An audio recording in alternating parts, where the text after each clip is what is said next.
Shabbat Shalom, everybody. Welcome again one more time. I say Shabbat Shalom. Welcome to this morning Shabbat. I'm very happy that God has kept us alive, protected and guided us, and has given us the opportunity again to start the Torah from the beginning again, to resume from the book of Bereshit, from the book of Genesis, and to once again continue to expand more and more on this word, because there is nothing as beautiful as the word of God. For the word of God is one that sustains us, that makes us to be alive, as it is written, that a man shall not live by bread alone, but by every word that comes out from the mouth of the living God. It is not by bread alone that we live.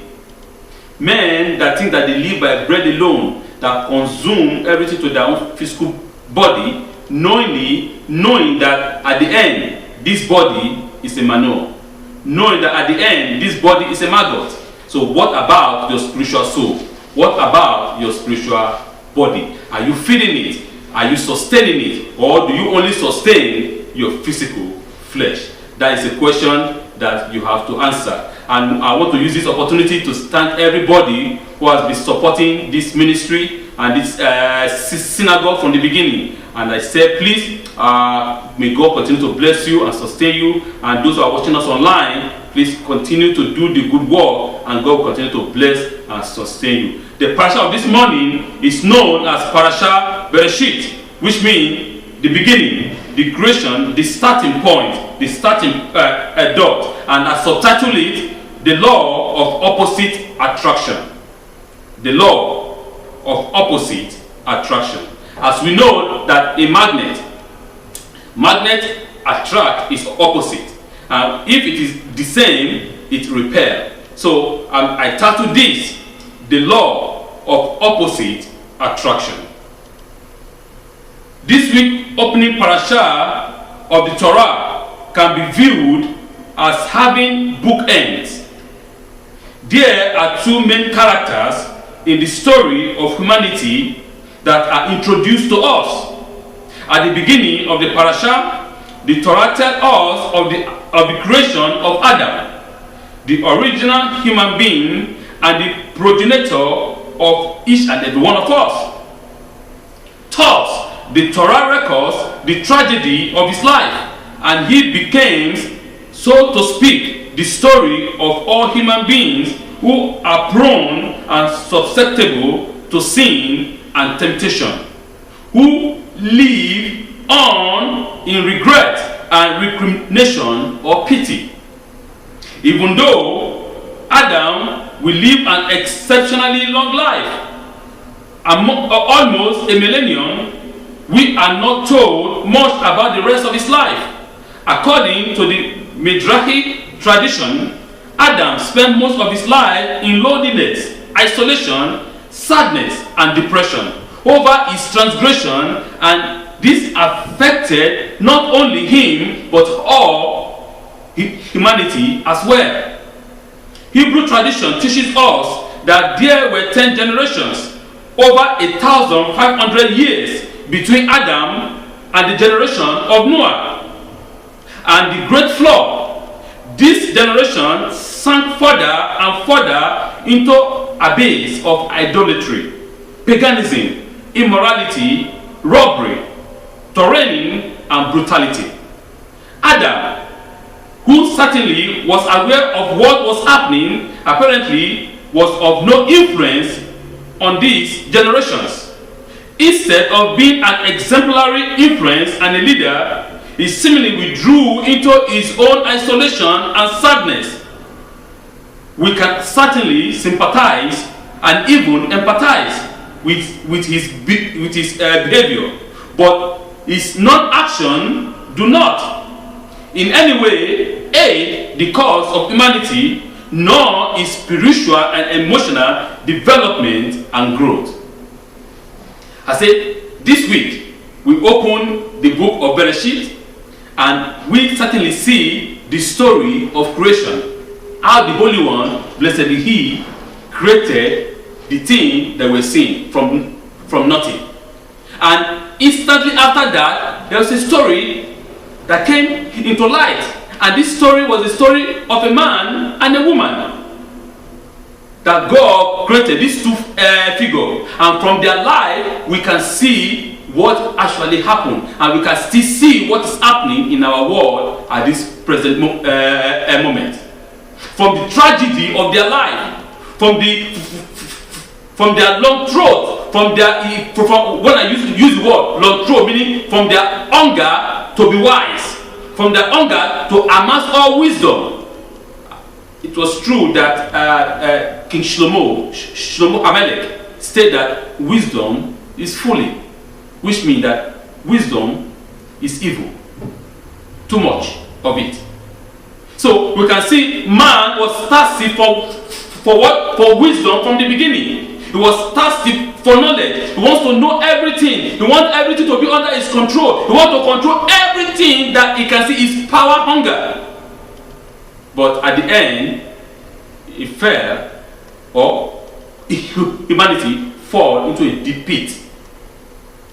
And God, in His mercy, but He knows that man will fall. He has already does what? Produce or provide us a way of escape. We can see that in the generation of Noah, Noah withdrew himself into his abyss of loneliness, of sadness. His generation fell and fell and fell, continued to fall into what? Into paganism, into idolatry, into what? Into immorality. And Adam has no influence on them. As a leader, as their king, and as their leader, instead of him to come out and go and say, enough is enough. I am the one that God created first. I saw God face to face. I communicate with our creator. Your creator is alive. Do not worship idol. But Adam didn't do nothing like that. Adam withdrew to his own isolation because he felt guilty of his sin all the days of his life. He was depressed.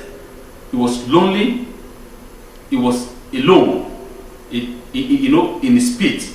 In his cave, because of his guiltiness, because he continued to become sad all his life because of a thing that he has done, and because of what God said, "I've forgiven you." It is for you to come home and what, and make a teshuvah and make repentance and say, "I am sorry for what I have done." But he was still guilty of that. Maybe saying in his mind, if not because of me, all these children, all these people are being in the Garden of Eden. It's because of me that they are outside. It's because of me that they are sinning. It's because of me all this atrocity, all this evil is happening on the planet. That guilt ate him all the day of his life. And this didn't even change much after the what? After the generation of Noah. The same thing. Man begins to fall even more deeper and deeper and deeper and deeper into darkness. Even though when God destroyed the entire planet and restart the creation again through Noah, nothing much happened because Noah actually lived the same life like Adam, his father. Nothing changed. Everything begins to even get worse and worse and worse. You see, yesterday we were discussing during the Shabbat, and the Rabbi Say came out with an argument. She was giving a contribution to the topic that we're discussing this morning. She said that after Adam, after the sin of Cain and Abel, nothing improved. Everything just go down and down and down and down and down. And Dan was giving a kind of argument or a support. He was saying that because Cain, in his own sin, that sin, see nothing wrong. He didn't even come to say, "I am sorry, oh God, I commit a murder, I shed the blood, I killed somebody." To him, everything was fine. Let's continue to live our life as it was. No, he didn't even come to say, "I'm sorry." At least Adam, according to the Mizrahi understanding and according to our Midrash, he was sorry. He came to make sacrifice for forgiveness. But God said he's going to face the consequence of his action. So he was sad all the days of his life because of that. But Cain, his son, he even did worse than the father. He never came, not a single second or nanosecond, to say, I am sorry for what I did. Because life could continue. Let us continue to enjoy ourselves. And that is what we are seeing now. People refuse to understand, to see that the Creator is looking at them, that our action affect this world, that our action affect this planet, that whatsoever we do, that as God has made us the crown of the planet, God has made us the gods of this planet, God has made us that we are the ruler of this planet, and whatsoever we do affect the planet, affect everything that is created. But we refuse. And when we refuse, a time will come when those that refuse will face the consequence of their action. For he, blessed be he, the Holy One, will come with his furies and eradicate them all. The creation of man was no simple feat. In fact, Adonai seems to be disappointed with less than perfect creation. He looks at Adam and declared, it is not good for man to be alone. I will create an hexakidon. The word hexa means an helper in English. The word hexa in Hebrew meaning a helper in English. And the word of kinedo takes on various explanations, each defining the role of a woman in completing and perfecting the creation. Alright, let's look at. God said that let us make man in what? In our image. In the image of God, God created man and male and female. The Torah said, right? So, and God created them. And God said, be fruitful and multiply and subdue the earth and so on and so forth. God blessed them, right? But the Torah said, and behold, and God said that everything he has created is what? Is very good. That's what the Torah said. And that's what God is saying. That everything that God created is very good. But there is no way that the Torah said everything was perfect. There is difference between to be very good and to be perfect. The creation is not perfect. The creation is not perfect, and the Creator himself, blessed be he, made it specially like that. Because he created us as a human being in combination with him to perfect the creation.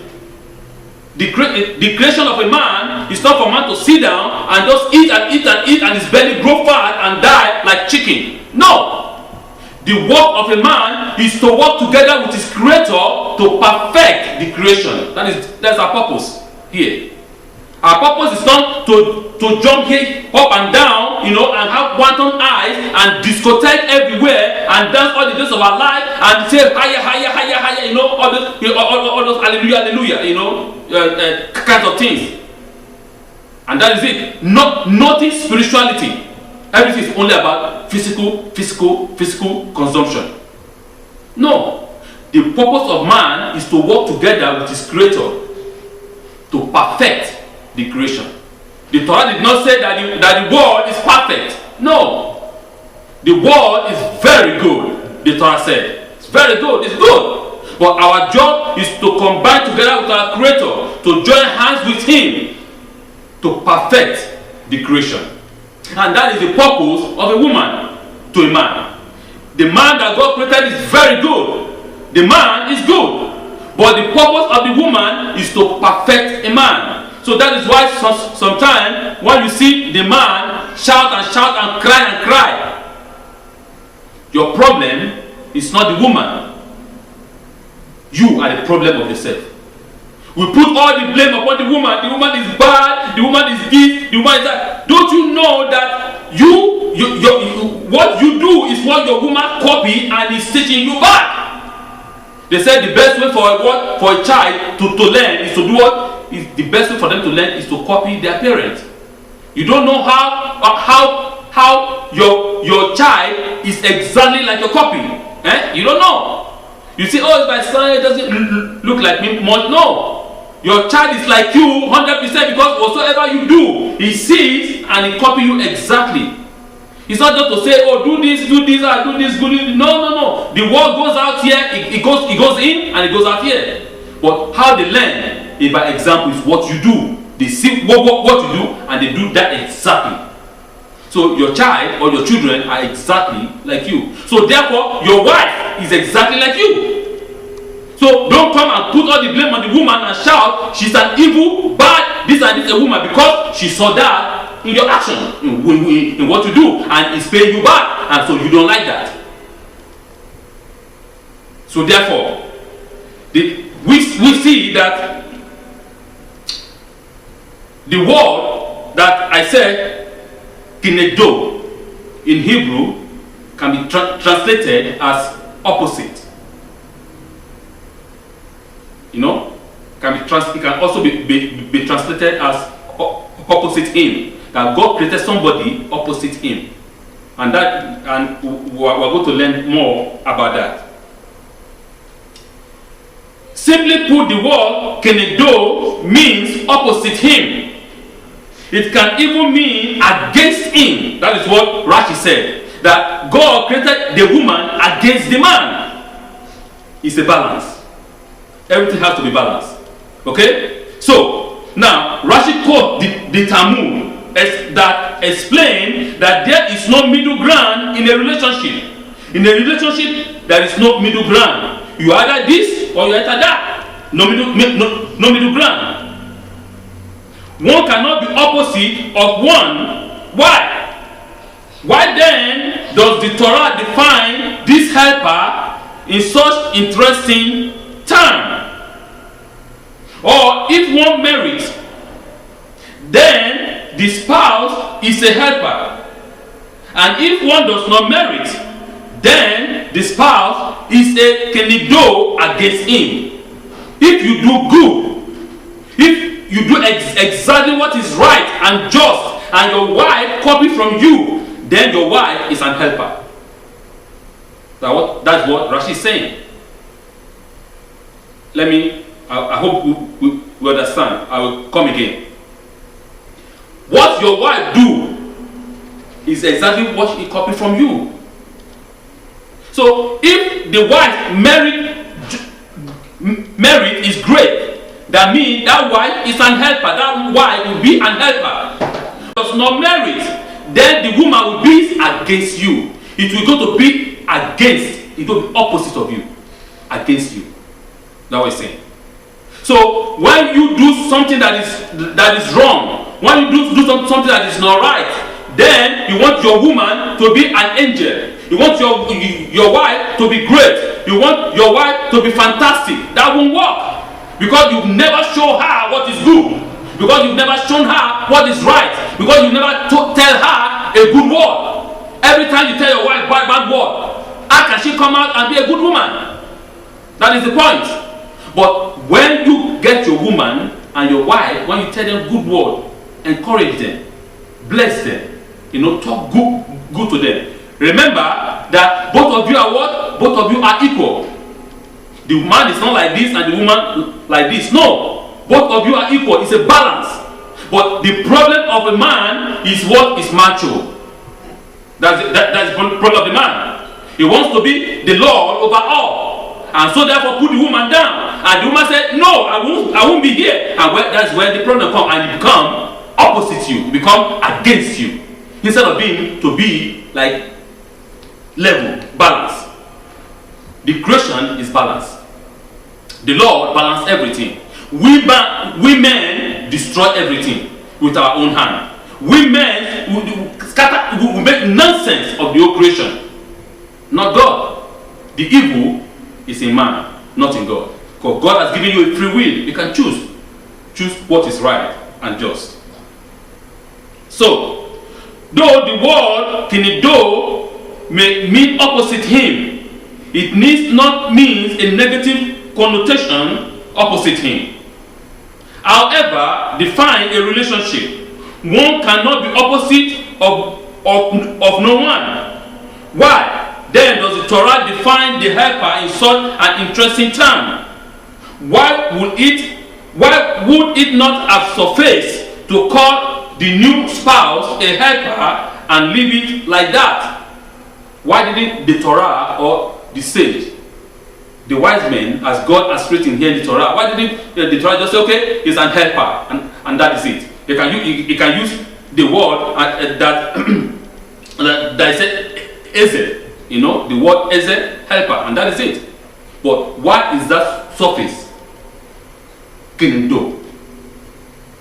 It can be your helper, and at the same time, it can be opposite you.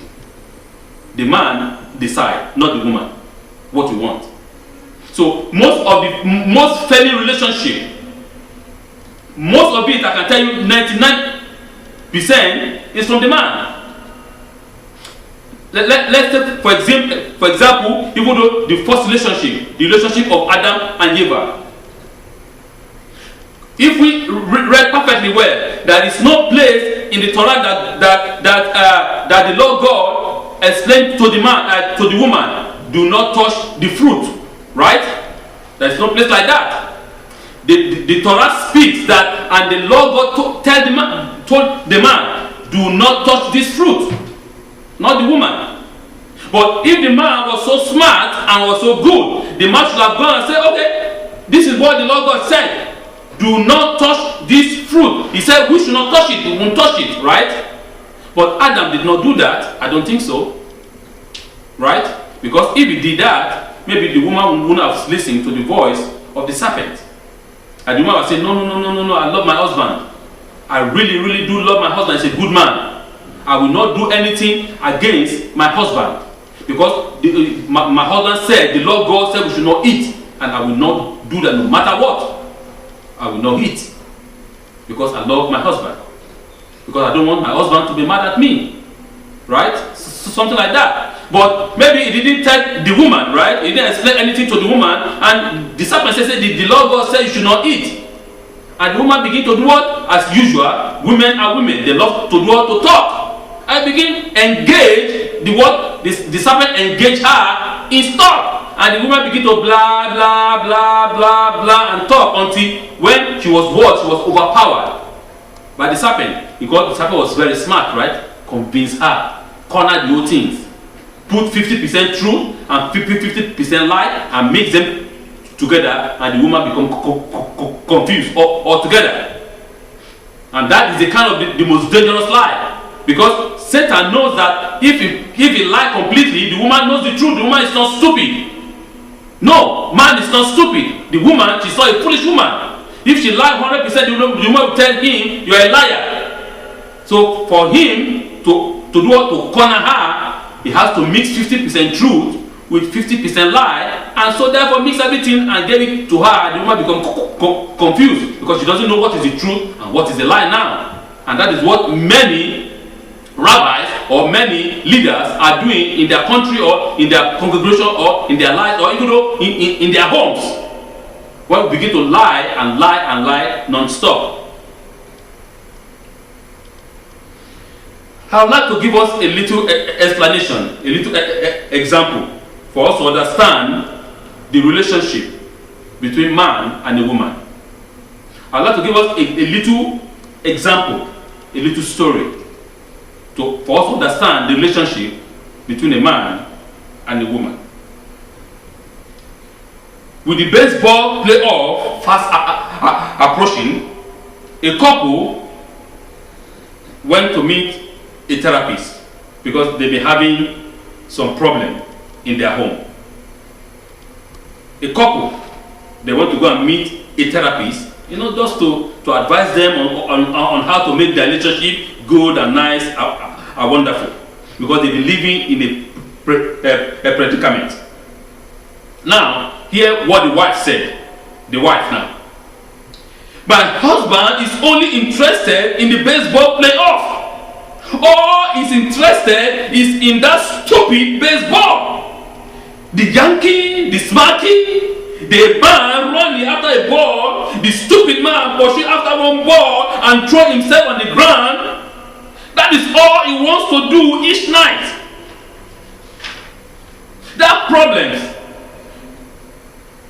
So the doctor now said, is that the problem? It is not so unique. It occurs pretty often in households across the nation, right? Maybe the doctor or the therapist have seen such a problem many times. He was expecting to hear the husband defending himself with a line like this. It's only once a year, or only when the New York Yankees are in the playoff. But the husband did not say that, because women would like to do what? To defend ourselves. When the woman attack, the next thing we do is to do what? To defend. When your wife attack you, the next thing you do is to defend yourself. Oh, no. That is not the way it is. She's lying. She's la la la la. But the man did not do that. Let's see what the husband said.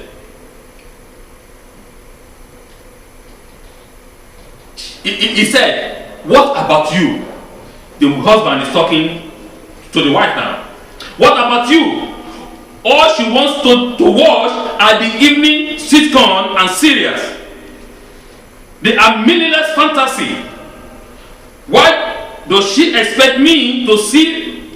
How does she expect me to see real men earning an honest living playing ball when she wants to watch those silly dramas sitting down and start fantasizing in her brain?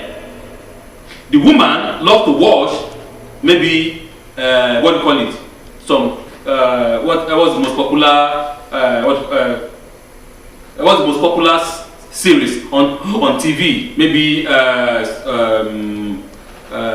Santa Barbara, for example. You know, that's a very popular series in the 90s, you know, or late 80s and the 90s. Santa Barbara, the wife loves to watch Santa Barbara, and the man likes to watch sport, and so therefore there is a problem in the house.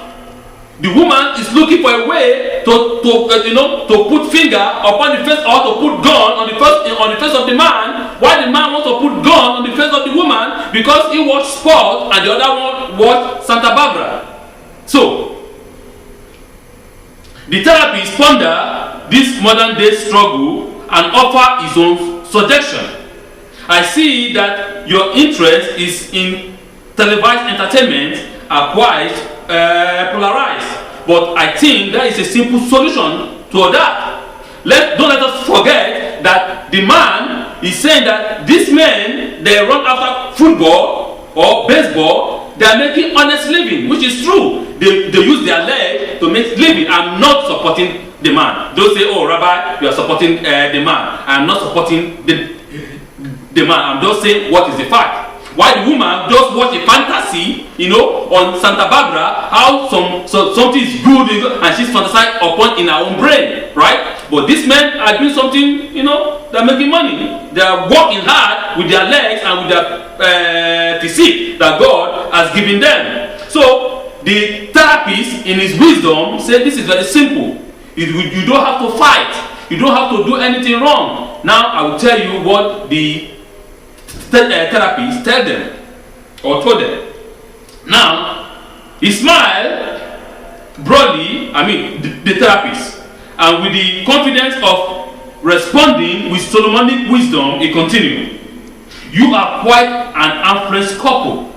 And he added, you have a large home, a large house. Why don't you just buy an additional TV set and each of you watch your desired program in different rooms? Very simple, eh? It's not hard. You have a big house. You guys are affluent people. You guys are rich. You guys are, well to do. You don't have to fight over a TV. Okay, no, it is my season. I'm going to sit down in the sitting room. You can have another one, maybe another room. Let the woman go there and wash, and you wash your own. Or the woman stay here and you go to the other one and wash, so that you won't disturb yourself. Let's see what happened.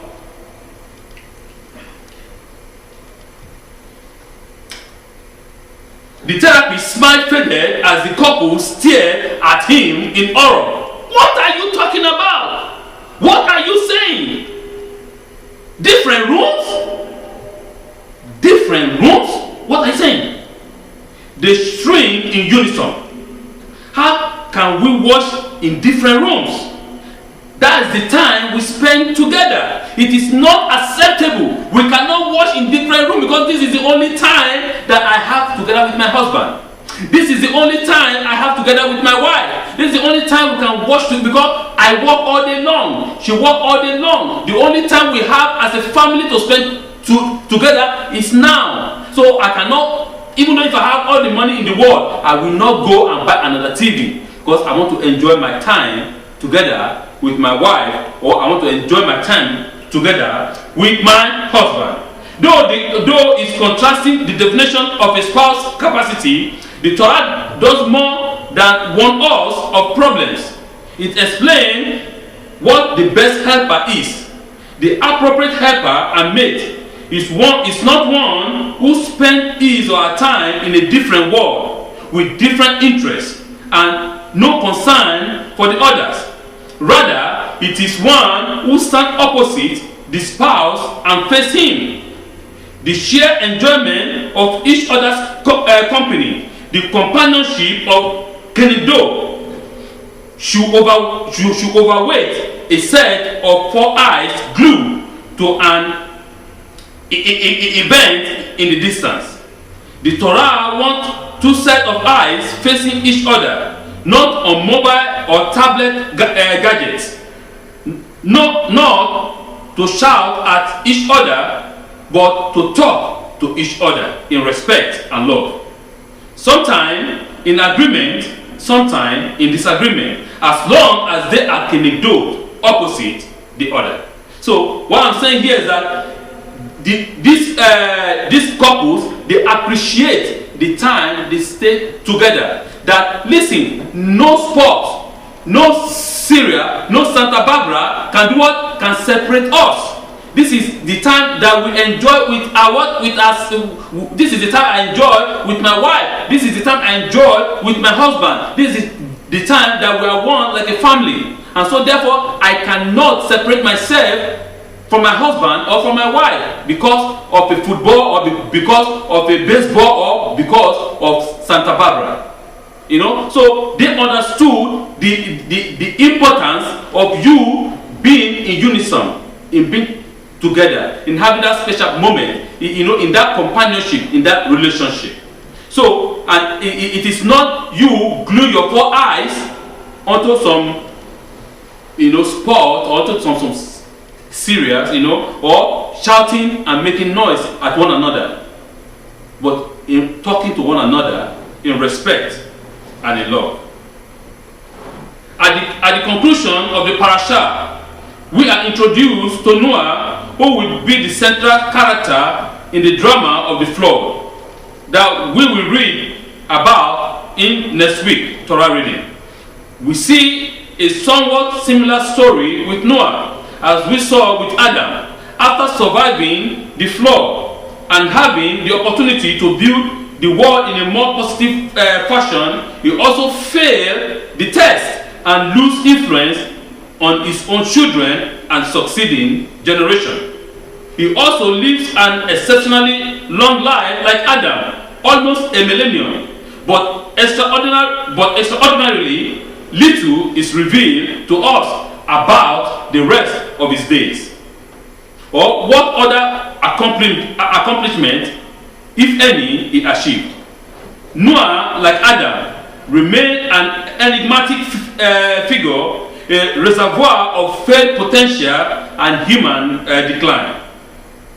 We are taught there were once again 10 generations from Noah to Abraham, and that these 10 generations and Noah was alive for a great deal of them simply sink back into idolatry paganism, immorality of the time of Adam even worse. And once again, Noah apparently was of little of any influence in being able to stem the tide of evil and brutality. So we can see that from Adam, we were just going down and down and down and down. And now, instead of Noah to make a reverse, to make a good life, to make something positive from what Adam did wrong, to repair and to give men understanding of God more positively because God himself saved him. He had the voice of God. This is not so that they tell you. He had the voice and God saved him and spared his life. And so instead of you to impart godly wisdom upon your children, he didn't. Again, the children even became even worse than the time of Adam. And now God is going to give us another hope, and the hope is Abraham.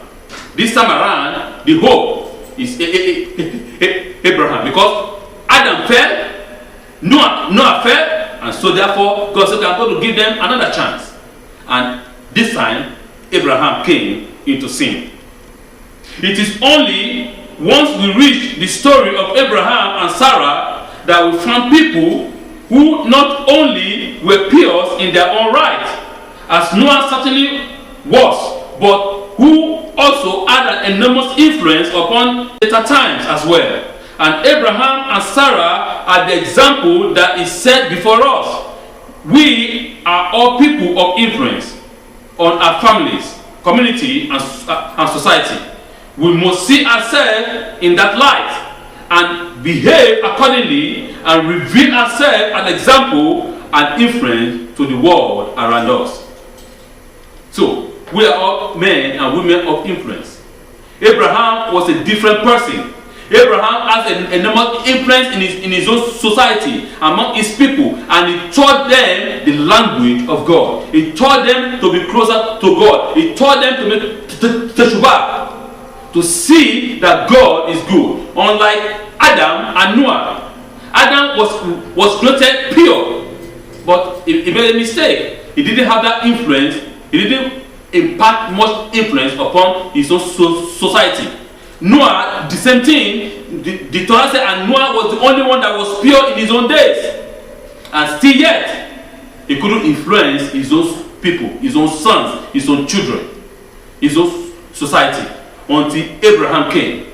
And Abraham was able to influence his own people, influence his own children after him to serve God, to follow God, not to fall into the sins of their forefathers. The sin of Adam and the sins of Noah. So I am employing us this morning. I'm asking us, I'm begging us, that we should be a people of influence to our children. The husband to your wife, wife to your husband, wife to your children. In our society, in our homes, in any area in any area that we might find ourselves in this world, we should be people of influence. We should influence them positively to show them the light of God, as the Torah said that we are what we are, light to the world. We are not darkness to the world. He said the Torah is the light to those that take hold of it. It's a tree of life. So we have to be a light to every other person on the planet. In any area that we find ourselves, they should see that we are different, that we are not like them, that we have the light of God, the life of God in us. That to me, that is what I want us to bring out in today's message. The law of opposite attraction. You might complain and complain about your wife. Wife, you might complain and complain about your husband. Both of you copy from one another. So we as a husband and we as those that are wife, please, let's give a good example. Let's lay a good foundation, right? Let's have that. Don't let anything distract us from the love of God, from the immense relationship that should be between husband and their wife, and between family, parents and their children. So it is very, very important for us as a people, as a group, as a nation, as a society, to influence each other positively. Parashat Bereshit, the law of opposite attraction. May God bless you, and I want you to please to add and to walk on this path of life. Shabbat Shalom.